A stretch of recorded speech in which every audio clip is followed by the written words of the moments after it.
അടുത്തായി സംസാരിക്കുന്നതിനായി doctor K Sudarshan സാറിനെ ക്ഷണിക്കും.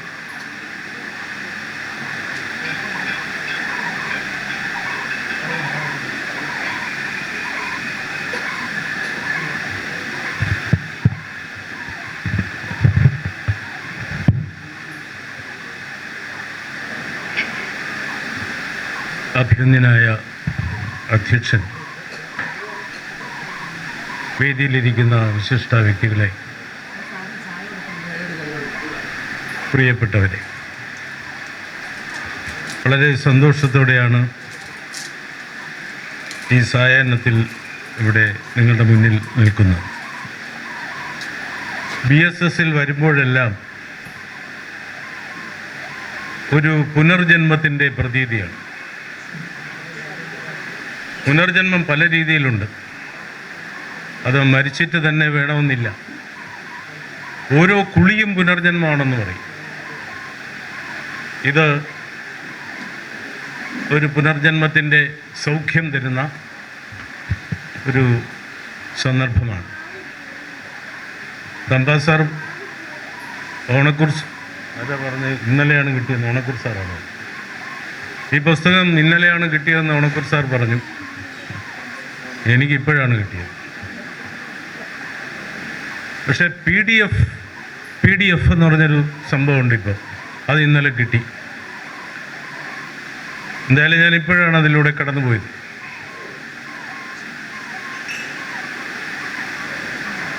ഈ കവിത പ്രസിദ്ധീകരിക്കാൻ BSS കാണിക്കുന്ന ഈ മഹാമനസ്കത എന്ന് തന്നെ പറയട്ടെ, അതിനെ അഭിനന്ദിക്കുവാൻ ഈ സന്ദർഭം ഞാൻ ഉപയോഗിക്കും. കാരണം 80കളിലും 90കളിലും ഒക്കെ ഈ അടുത്ത കാലം വരെയും കവിത പ്രസിദ്ധീകരിക്കാൻ ആരുമില്ല. ഇന്നത്തെ പ്രശസ്തനായ ഒരു കവി 85-86 കാലഘട്ടത്തിൽ കേരളത്തിലെ പ്രശസ്തമായ ഒരു പ്രസാധക ഉടമയോട്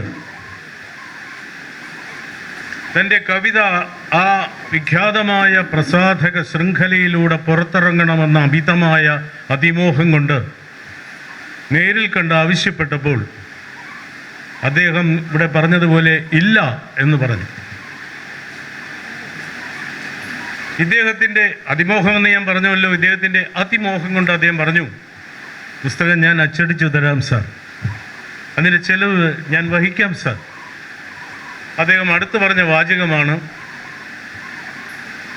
എന്നെ വല്ലാതെ സ്പർശിച്ചത്. ആ കവിയെ സ്പർശിച്ചോ എന്ന് എനിക്ക് അറിഞ്ഞുകൂടാ. അദ്ദേഹം ഇപ്പോൾ പ്രസിദ്ധനാണ്. അദ്ദേഹം പറഞ്ഞു, ശരിയാണ്, പുസ്തകം നിങ്ങൾ അച്ചടിച്ച് തരുമായിരിക്കും, പക്ഷെ അത് വയ്ക്കാൻ എൻ്റെ ഷെൽഫിൽ സ്ഥലം വേണ്ടേ? നിങ്ങളുടെ പുസ്തകം അവിടെ ഇരുന്നു പോവില്ലേ? അങ്ങനെ മാസങ്ങളോളം, വർഷങ്ങളോളം, കാലങ്ങളോളം ഒരു പുസ്തകം വെച്ചുകൊണ്ടിരിക്കാനുള്ള ഷെൽഫ് എനിക്കില്ല സുഹൃത്തെ. ഇത് കേട്ടതിൻ്റെ പേരിലാണ് 93-ൽ പ്രോവിഡന്റ് ഫണ്ടിൽ നിന്ന് പൈസ എടുത്ത് ഞാൻ എൻ്റെ പുസ്തകം അച്ചടിച്ചു. അതൊരു അബദ്ധമാണ് എന്ന് എനിക്കിപ്പോഴും തോന്നിയിട്ടില്ല. എന്നെ മാതൃകയാക്കിയിട്ടാണോ എന്നറിഞ്ഞുകൂടാ, ഒരുപാട് പേര് പ്രോവിഡന്റ് ഫണ്ടിൽ ആപ്ലിക്കേഷൻ കൊടുത്തു പിന്നെ പുസ്തകം അച്ചടിക്കാൻ. അങ്ങനെ പ്രോവിഡന്റ് ഫണ്ടിൽ നിന്നും അതുപോലെ ഈ സ്വർണ്ണ പണയം സ്വീകരിക്കുന്ന സ്ഥാപനങ്ങളിൽ നിന്നുമൊക്കെ കാശ് വാങ്ങി കവിതകൾ പ്രസിദ്ധീകരിച്ച് ആത്മസംതൃപ്തി നേടിക്കൊണ്ടിരുന്ന ഒരു വലിയ കാവ്യപ്രണയികളുടെ സമൂഹത്തിൻ്റെ മുന്നിലാണ് സദ്ഭാവന ട്രസ്റ്റ് അവതരിച്ചിരിക്കുന്നത്. അതുകൊണ്ടാണ് ഞാൻ പറഞ്ഞത്, എത്ര അഭിനന്ദിച്ചാലും മതി വരില്ല. കവിതയൊക്കെ ആര് പ്രസിദ്ധീകരിക്കുന്നതാണ്? ഞാൻ പലപ്പോഴും ആലോചിച്ചിട്ടുണ്ട്, ഈ കവിതയ്ക്ക് നമ്മൾ കൊടുക്കുന്നത് ഒരു വലിയ ജീവിതമാണ്. ജീവിതം ഒന്നാകെയാണ്. കഥ എഴുതും പോലെ അല്ലല്ലോ, നോവൽ എഴുതും പോലെ അല്ലല്ലോ. പണ്ട് പറയും, ഒരു നോവൽ ആർക്കും എഴുതാം, അയാളുടെ കഥ വെച്ചെഴുതാം. രണ്ടാമത്തെ നോവലും എഴുതാം, മാമൻ്റെ കഥ. അങ്ങനെ 3-4 നോവലുകൾ എഴുതാം. പക്ഷെ കവിത എഴുതുക എന്ന് പറയുന്നത് അങ്ങനെയല്ലല്ലോ. നമ്മുടെ രാജ്യത്ത് ഇപ്പോൾ കവികളെ തട്ടി നടക്കാൻ വയ്യ എന്ന് പറഞ്ഞിട്ട് അതിൻ്റെ 25ാം വർഷം ആഘോഷിക്കുക. കവികളെ തട്ടി നടക്കാൻ വയ്യ. സിറ്റിയിൽ ഇറങ്ങിയാൽ മുഴുവൻ കവികളാണ്. സോഷ്യൽ മീഡിയയിൽ കവികളുടെ എന്താണ് പറയേണ്ടത്, മത്താപ്പ് കത്തിക്കലാണ്. ഒരു പ്രശ്നം വരാൻ കാത്തിരിക്കുകയാണ് കവികൾ എന്ന് പറയും. ഇപ്പോൾ കറുപ്പ് എന്ന് പറഞ്ഞപ്പോൾ അവർ സന്ദർഭവശാൽ പറഞ്ഞു പോയതാണെന്ന് തോന്നുന്നു. അതെ, സന്ദർഭവശാൽ അടി കൊടുക്കേണ്ടതാണ്. അപ്പോൾ സന്ദർഭവശാൽ കറുപ്പ് എന്ന് പറയുകയും അതിന് എത്ര കവിതകളാണ് വന്നത്. അപ്പോൾ കവികൾ ഇങ്ങനെ കവിതയെ ഒരു ആയുധമാക്കിക്കൊണ്ട് എല്ലാ മീഡിയയിലും ഉണ്ട്. അത്രയും തന്നെ കവികൾക്ക് ശത്രുക്കളുമുണ്ട്. അത് ഈ കവികൾക്ക് അറിയാമോ എന്ന് അറിഞ്ഞുകൂടാ. അത്രയും ശത്രുക്കളുണ്ട്. കവികളെ വിമർശിക്കുന്ന, ഈ കവിത എഴുതുന്നവരെയൊക്കെ കളിയാക്കുന്ന ശത്രുക്കളുണ്ട്. ഇപ്പം നമ്മളൊരു സ്ഥലത്ത് യോഗ്യമായിട്ട് നിൽക്കുകയാണെങ്കിൽ ഒരാൾ പറയുകയാണ് ഇയാളൊരു കവിയാണ്, ആളൊരു കവിയാണെന്ന് പറഞ്ഞാൽ തീർന്നു, എല്ലാ അന്തസ്സും പോയി. കാരണം അത് കവിത മോശമായതുകൊണ്ടോ കവികൾ മോശമായതുകൊണ്ടോ അല്ല, കവികളെ ആ മട്ടിൽ കാണുന്ന ഒരു കാലഘട്ടത്തിലാണ് ഇപ്പോൾ നമ്മൾ കടന്നു പോകുന്നത്. അതുകൊണ്ട് ഞാൻ ആലോചിക്കുന്ന മറ്റൊന്നാണ്, ഈ കവിതയ്ക്ക് വേണ്ടി പറഞ്ഞു വന്ന അതാണല്ലോ, കവിതയ്ക്ക് വേണ്ടി ജീവിതം കൊടുക്കുന്ന കവികൾ, ജീവിതം കൊടുത്ത കവികൾ, അവരെ എത്ര പേർ ഓർമ്മിക്കുന്നു? അതാണ് വിഷയം. ഞാൻ പലരോടും ചോദിച്ചിട്ടുണ്ട്. നീലംപേരൂർ മധുസൂദൻ നായർ എന്നൊരു കവിയുണ്ട്, നല്ല കവിത എഴുതുന്ന. അദ്ദേഹത്തിൻ്റെ എത്ര കവിതകൾ, എത്ര വരികൾ എത്ര പേർക്ക് അറിയാം എന്ന് പറഞ്ഞപ്പോൾ, പലരും അറിയില്ല എന്ന് പറഞ്ഞപ്പോൾ ഒരാൾ എഴുന്നേറ്റ് 2 വരി ചൊല്ലി, മഹാഭാഗ്യം. വിഷ്ണുനാരായണ നമ്പൂതിരി, അങ്ങനെ എത്രയോ കവികൾ, കരൂർ ശശി, ഇവരുടെയൊക്കെ വരികൾ ഒരാൾക്കും അറിഞ്ഞുകൂടാ എന്ന് പറയുമ്പോൾ ഒരു ജീവിതം മുഴുവൻ കവിതയ്ക്ക് സമർപ്പിച്ചതിൻ്റെ ഒരു വലിയ എന്താണ് പറയേണ്ടത്, തിരിച്ചടിയാണ്.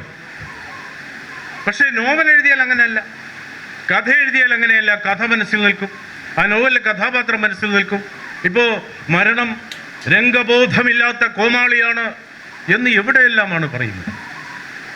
90 വയസ്സായ ഒരാൾ മരിക്കുമ്പോഴും ചിലർ പറയുകയാണ് മരണം രംഗബോധമില്ലാതെ വന്നിരിക്കുകയാണ്, കോമാളിയാണ് എന്ന് പറയുന്ന ഒരവസ്ഥ. MT എഴുതിയതാണ്, എനിക്ക് തോന്നുന്നു മഞ്ഞിലാണെന്ന്. അപ്പോൾ എന്നാൽ കവിതയിലെ 2 വരികൾ മുമ്പ് ഉദ്ധരിക്കുമായിരുന്നു. ഇപ്പോൾ പുതിയ കവികളുടെ വരികളൊക്കെ ഉദ്ധരിക്കുന്നുണ്ടോ എന്ന് എനിക്കറിയില്ല.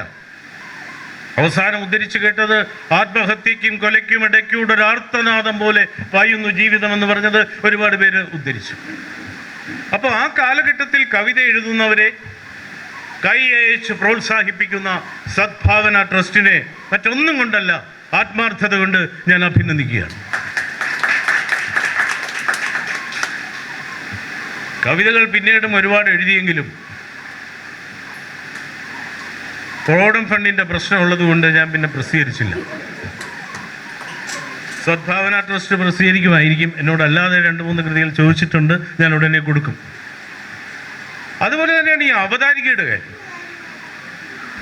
അവതാരിക തമ്പാൻ സാറും ഓണക്കൂർ സാറും ഒക്കെ നിരുപാധികം നൽകുന്നു എന്ന് പറയുമ്പോൾ എനിക്ക് അത്യധികമായ സന്തോഷമാണ് തോന്നുന്നത്. അതെ, പക്ഷെ പുതിയ ആളുകളെന്ന് പറഞ്ഞിട്ട് കാര്യമില്ല. ആദ്യമായിട്ട് ഇപ്പം കവികളൊക്കെ ഏറ്റവും ലേറ്റസ്റ്റായ കവികളാണ്, പുതിയ കവികളാണ്, ഫ്രഷ് കവികളാണ്. പിന്നെ റിട്ടയർ ചെയ്ത് 10 വർഷം കഴിഞ്ഞപ്പോൾ ഒരു കവിയെ പറഞ്ഞു, പെട്ടെന്ന് എനിക്ക് കവിത എഴുതണമെന്ന് തോന്നി, എഴുതി, പിറ്റേന്നും എഴുതി, അങ്ങനെ 26 കവിതയായി. പുസ്തകം പ്രസിദ്ധീകരിക്കാൻ പോകുന്നു. നമുക്ക് അക്കിത്തത്തിൻ്റെ അവതാരിക കിട്ടും. അക്കിത്തം മരിക്കുന്നതിന് മുമ്പാണ്. പുതുതായിട്ട് എഴുതുന്ന ആളിന് അതിമോഹമാണ് അക്കിത്തത്തിൻ്റെ അവതാരിക കിട്ടുക. അല്ലെങ്കിൽ പണ്ട് വർഷങ്ങൾക്ക് മുമ്പ് തിരുവനന്തപുരത്തെ മഹാകവി എന്ന് പിന്നീട് പറഞ്ഞു, അദ്ദേഹത്തിന് മഹാകവി എന്ന് മറ്റുള്ളവരെ വിളിക്കുന്നത് ഇഷ്ടമല്ലായിരുന്നു. മഹാകവി MB അപ്പനൊക്കെ എങ്ങനെ മഹാകവിയായി എന്നൊക്കെ ചോദിക്കുമായിരുന്നു.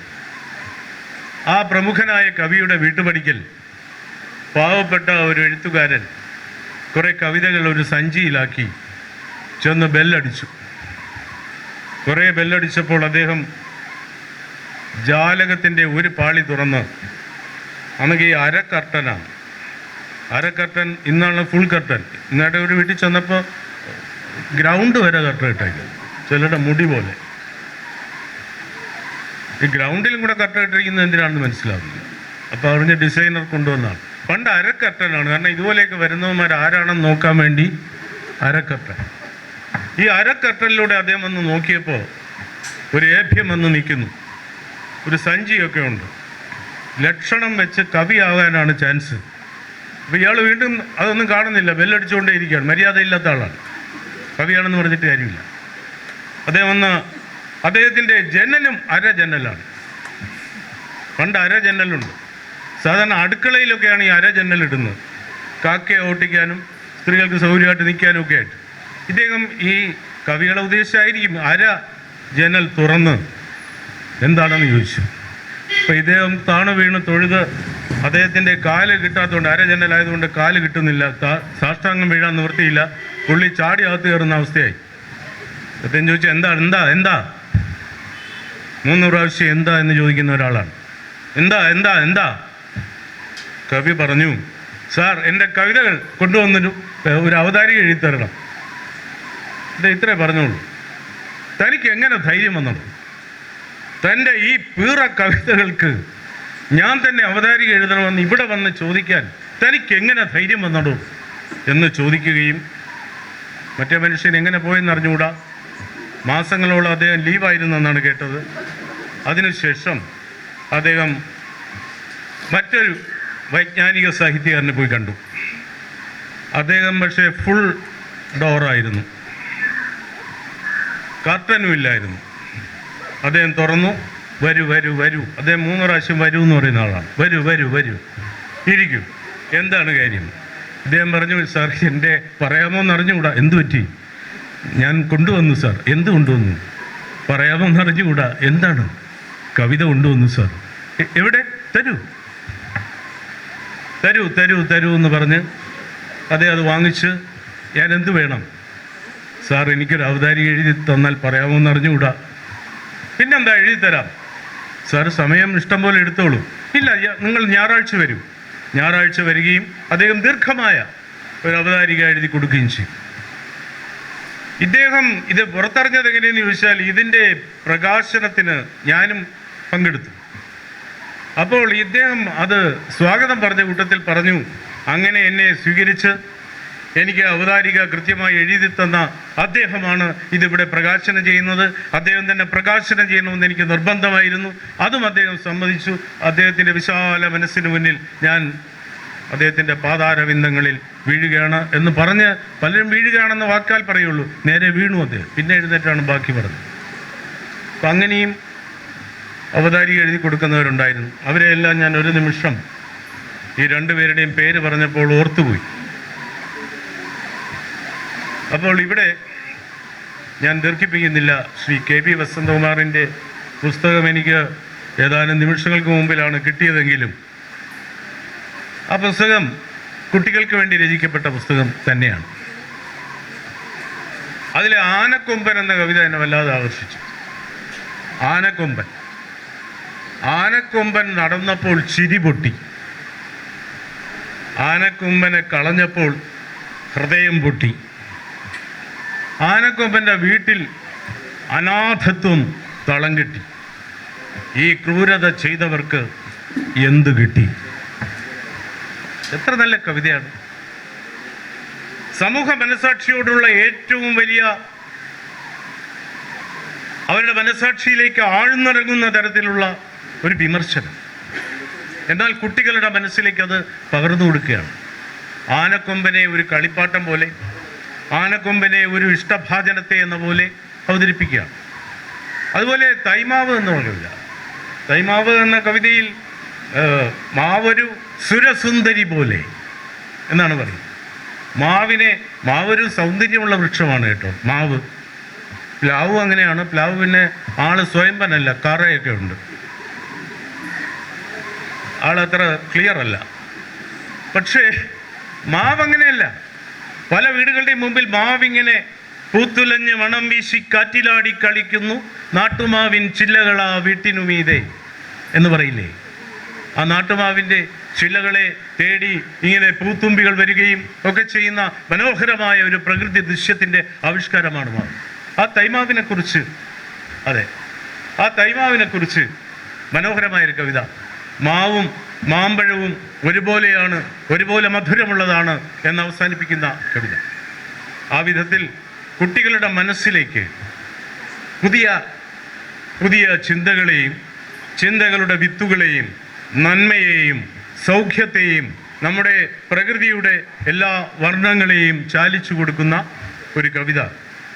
അത്തരം കവിതകൾ നിറഞ്ഞ പുലരി എന്ന പേരിലുള്ള പുസ്തകം. പുലരി, കുട്ടികൾ പുലരിയിലാണ്. അവർ പുലരി വിട്ട മധ്യാഹ്നത്തിലേക്കും അതിൻ്റെ അർത്ഥപൂർണമായ സായാഹ്നത്തിലേക്കും എത്തുന്നതിന് മുമ്പ് ലഭിക്കേണ്ട പുലരിയുടെ കാഴ്ചകളെ നൽകുന്ന ഈ പുസ്തകത്തിന് എല്ലാവിധമായ ഭാവുകങ്ങളും ആശംസിച്ചുകൊണ്ട് ഞാൻ എൻ്റെ വാക്കുകൾ ചുരുക്കുന്നു. നിങ്ങൾക്ക് എൻ്റെ നമസ്കാരം.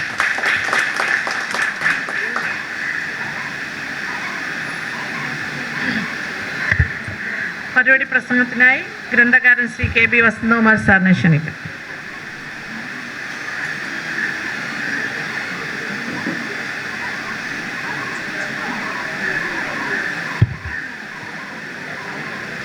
ബഹുമാന്യ അധ്യക്ഷൻ ബാലേന്ദ്രൻ സാർ,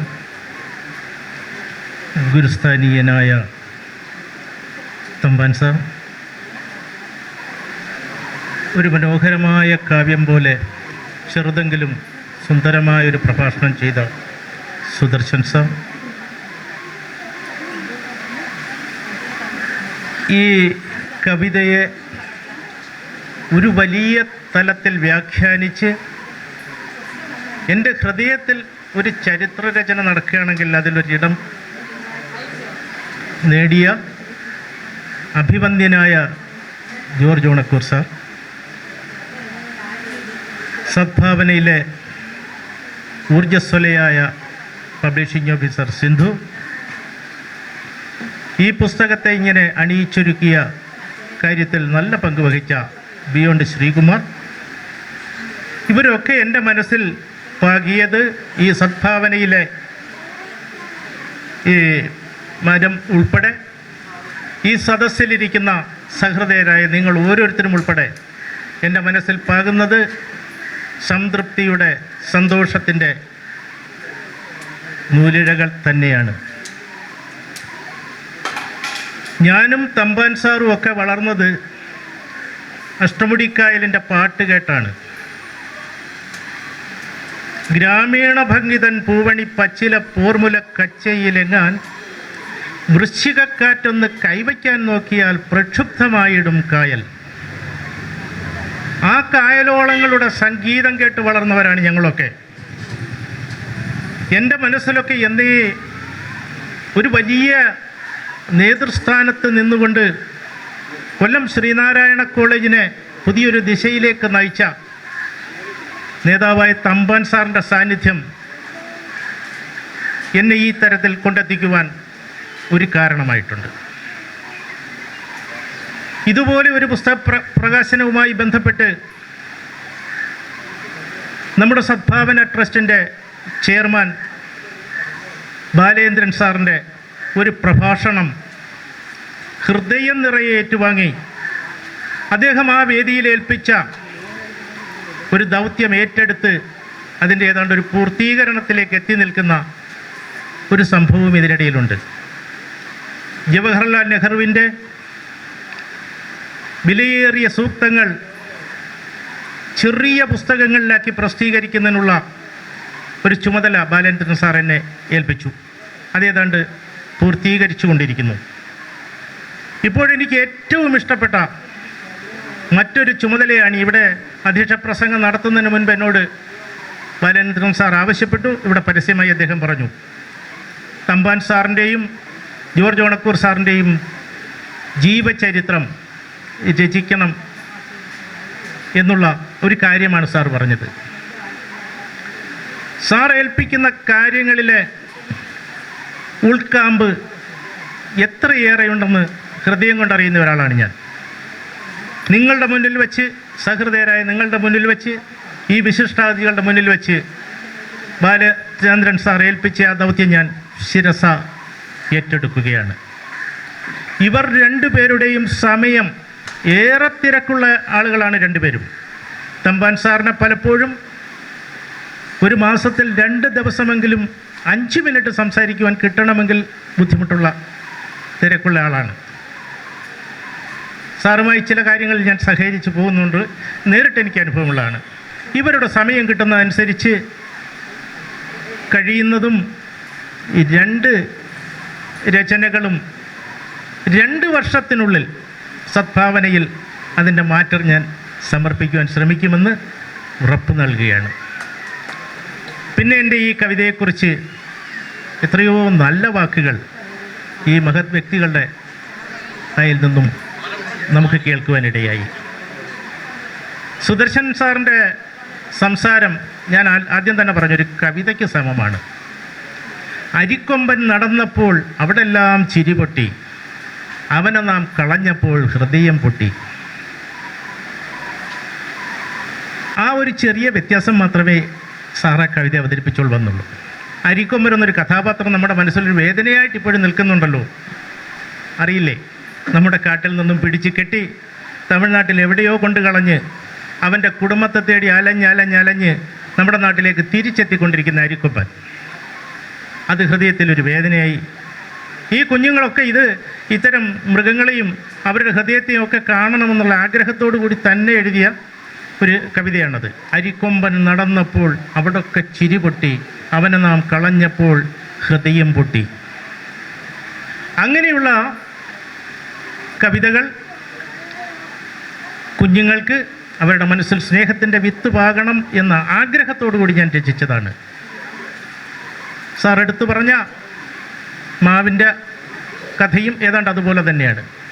നാം പ്രകൃതിയിൽ നിന്നും അകന്ന് കൃത്രിമ ആഹാരങ്ങൾ സ്വീകരിച്ച് ശുദ്ധമായ മാമ്പഴവും നമ്മുടെ നാട്ടിൽ കിട്ടുന്ന വിശിഷ്ടമായ ഫലങ്ങളും ഒക്കെ ഉപേക്ഷിച്ച് പോകുന്നവർ ഒരു വഴിത്താരയിലാണ് നാം. അതിനൊക്കെ ഒരു മാറ്റം വരേണ്ടതുണ്ട്. ഹൃദയം കോൺക്രീറ്റാക്കി മാറ്റുന്ന, വിദേശികളുടെ സ്വന്തം സ്റ്റാറ്റസാക്കി മാറ്റുവാൻ വെമ്പുന്ന, ആളുകളെക്കുറിച്ച് പരിതപിക്കുന്ന ഒരു തലമുറ നമുക്ക് ഉദയം ചെയ്യുമെന്നുള്ള പ്രത്യാശയോടുകൂടി എഴുതിയ കവിതയും അതിലുണ്ട്, കവിതകളുമുണ്ട്. ഇതൊക്കെ എൻ്റെ മനസ്സിൽ വരുന്നതിനേക്കാൾ വിപുലമായ അർത്ഥതലങ്ങൾ നൽകി അതിനതിമനോഹരമായൊരു അവതാരിക എഴുതിയ ഡോക്ടർ M.R. തമ്പാൻ എന്ന തമ്പാൻ സാറിനെ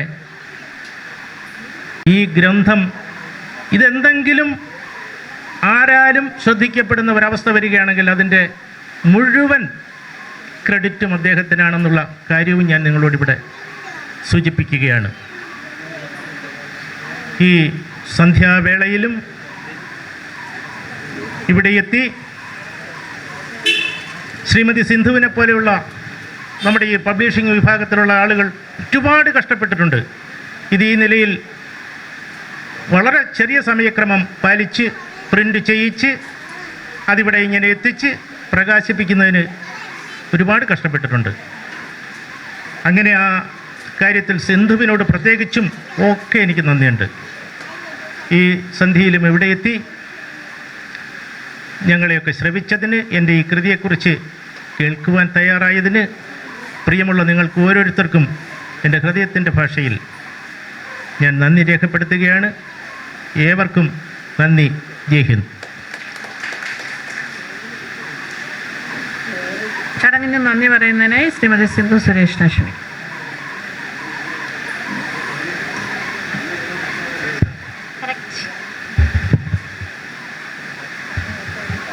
എല്ലാവർക്കും നമസ്കാരം. ഇന്നത്തെ ഈ പ്രകാശന കർമ്മത്തിന് പ്രത്യേകത സദ്ഭാവന ട്രസ്റ്റിൻ്റെ തന്നെ കുടുംബത്തിലെ അംഗങ്ങളായ 3 പേരാണ് അതിഥികളായിട്ട് ഇവിടെ ഇരിക്കുന്നത് എന്നുള്ളതാണ്. അവർക്ക് പ്രത്യേകിച്ച് ഔപചാരികതയുടെ പേരിൽ ഒരു നന്ദി പറയുക എന്നുള്ളതാണ്.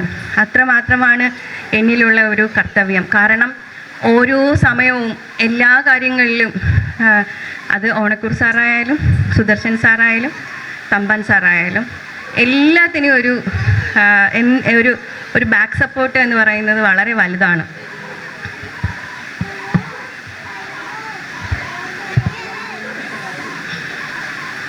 ഈ പ്രകാശന കർമ്മത്തിൻ്റെ അധ്യക്ഷനായിട്ട് BSSൻ്റെ ചെയർമാൻ ശ്രീ BS ബാലചന്ദ്രൻ സാറാണ്. അദ്ദേഹത്തിന് സദ്ഭാവന ട്രസ്റ്റിൻ്റെ പേരിൽ പ്രത്യേകം നന്ദി പറയുന്നു. പുസ്തക പ്രകാശനം ചെയ്തത് പ്രിയപ്പെട്ട ഓണക്കൂർ സാറാണ്. ഞാൻ പറഞ്ഞതുപോലെ തന്നെ സാറിന് ഔപചാരികയുടെ പേരിൽ മാത്രമാണ് നന്ദി പറയുന്നത്. കാരണം എന്തിനും ഒരു വാക്കാണ്, ഒരു ചെന്നൊന്ന് ചോദിച്ചാൽ മതി എന്താണ്, വളരെ സ്നേഹം. ഇപ്പം തന്നെ അദ്ദേഹത്തിൻ്റെ വാക്കുകൾ നിറഞ്ഞു നിന്നത് അതാണ്. ആ ഒരു സ്നേഹമാണ് സദ്ഭാവന ട്രസ്റ്റിൻ്റെ ഓരോ പ്രവർത്തനങ്ങളിലും മുന്നോട്ട് പോകുന്ന ഊർജം എന്ന് പറയുന്നത്. സാറിനെ പ്രത്യേകം സദ്ഭാവന ട്രസ്റ്റിൻ്റെ പേരിൽ നന്ദി പറയുന്നു. തമ്പാൻ സാർ പറയണ്ടല്ലോ, തമ്പാൻ സാറും അത് തന്നെയാണ്, സദ്ഭാവന ട്രസ്റ്റിൻ്റെ കുടുംബമാണ്. സാറിൻ്റെ ഓരോ പുസ്തകത്തിലും, പ്രത്യേകിച്ച് ഈ പുസ്തകത്തിൽ സാറിൻ്റെ ഡയറക്ഷൻ എന്ന് പറയുന്നത് അതൊരു പ്രത്യേക രീതിയായിരുന്നു. ഓരോ സമയവും ഓരോ കവിതകളിൽ, ഓരോ എഴുത്ത്, അവതാരിക തുടങ്ങിയ എല്ലാത്തിലും, എല്ലാ ലേഔട്ടിലും സാറിൻ്റെ ആ ബാക്ക് സപ്പോർട്ട് വളരെ വലുതായിരുന്നു. സദ്ഭാവന ട്രസ്റ്റിൻ്റെ പേരിൽ പ്രത്യേകം നന്ദി പറയുന്നു. പുസ്തകം സ്വീകരിച്ച സുദർശൻ സാറും അതുപോലെ തന്നെയാണ്. ഏതൊരു സമയത്തും വിളിക്കാൻ പറ്റുന്ന, അല്ലെങ്കിൽ എന്ത് കാര്യം ചോദിക്കാൻ പറ്റുന്ന വളരെ അടുത്ത ഒരു ആളാണ്. സാറിനും സദ്ഭാവന ട്രസ്റ്റിൻ്റെ പേരിൽ പ്രത്യേകം നന്ദി പറയുന്നു. സ്വാഗതം ആശംസിച്ച സദ്ഭാവന ട്രസ്റ്റിൻ്റെ സെക്രട്ടറി ശ്രീമതി ജയ ശ്രീകുമാറിനും സദ്ഭാവന ട്രസ്റ്റിൻ്റെ പേരിൽ പ്രത്യേകം നന്ദി പറയുന്നു. പിന്നെ ഈ പുസ്തകത്തിൻ്റെ ഗ്രന്ഥകാരൻ വസന്തകുമാർ സാറും അതുപോലെ തന്നെ, പുസ്തകം ഒരു ബാലസാഹിത്യമാണ് എങ്കിലും അതിൻ്റേതായ വാല്യൂ ആ പുസ്തകത്തിന് വായിക്കുമ്പോൾ തന്നെ നിങ്ങൾക്ക് മനസ്സിലാവും. കവിതകൾക്ക് ഒരു പ്രത്യേകതയുണ്ട് എന്നുള്ളത് ആ പുസ്തകം പ്രത്യേകിച്ച് അത് മനസ്സിലാക്കുന്ന ഒരു ഇതാണ്. നല്ല രീതിയിലുള്ള കുഞ്ഞു കുഞ്ഞു കവിതകളാണ്, വളരെ ഇമ്പമുള്ള, വളരെ ഭംഗിയുള്ള കവിതകളാണ്. കുട്ടികളെന്നല്ല മുതിർന്നവർക്ക് ഒരു കാതിൽ നല്ല രീതിയിലുള്ള ഒരു കവിതകളാണ്. 51 കവിതകളടങ്ങുന്ന ആ പുസ്തകം തയ്യാറാക്കിയതിനും സദ്ഭാവന ട്രസ്റ്റിന് അങ്ങനെ ഒരു അവസരം തന്നതിനും ആ ഒരു മേൽനോട്ടത്തിൽ സഹകരിച്ചതിനും പ്രത്യേകം നന്ദി പറയുന്നു.